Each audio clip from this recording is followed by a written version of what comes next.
And then I have the student squeeze the side of the bottle. You can see the cloud coming out of the bottle top there. So, talk about what's going on here. And what I do is, with my half of the class, is I'll allow each student to work the bike pump, and then when the cork pops, I let them take the bottle, squeeze the sides, and have the cloud come out in front of their faces there. The kids like doing this. I also will, the reason I do this instead of the teacher is I want to make sure this cork doesn't pop in a way that hits a student. So what I do is, when we have the cork in there, we're pumping, put my hand over the top. I ask students if they want to put their hand on top of mine, they like to do that. Or if they want to put it behind mine, they like to do that. There's not enough velocity with the cork coming out to hurt their hand, but I just want to make sure it doesn't smack someone in the face or the eye. So then we talk about what's going on there, and I let each student do that, and then we switch the class. So that I'm working with a group of students the teacher had been working, and vice versa. So all the students in a particular session will get a chance both to work the air pressure experiment as well as to make a cloud in a bottle. Then to talk about what's happening when that cloud is formed in the bottle.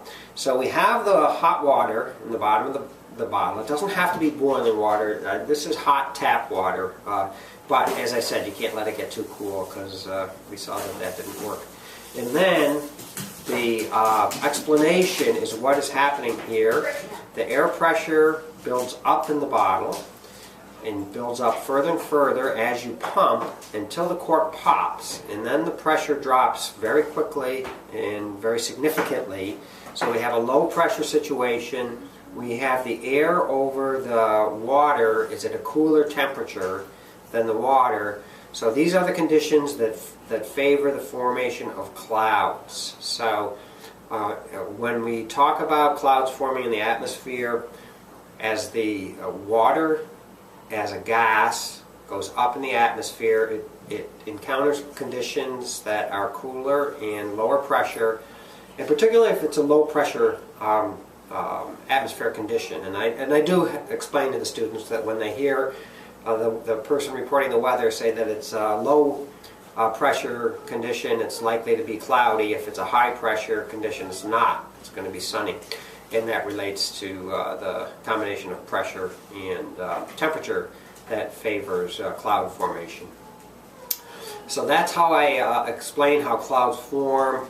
Reiterate that the water that is in the air hops onto a piece of smoke or a piece of dust through condensation, turns back into a liquid. The size of that grows and grows as other pieces of water hop onto it until it reaches the weight that gravity will pull it to the earth as rain or snow or sleet.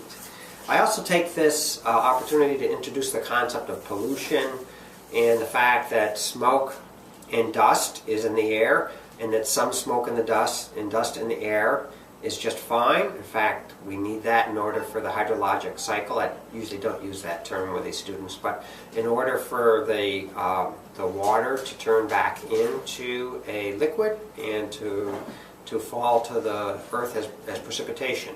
So, so a little bit of smoke and dust is important to the way that nature works, but too much causes pollution and can cause problems, including health problems and other environmental problems.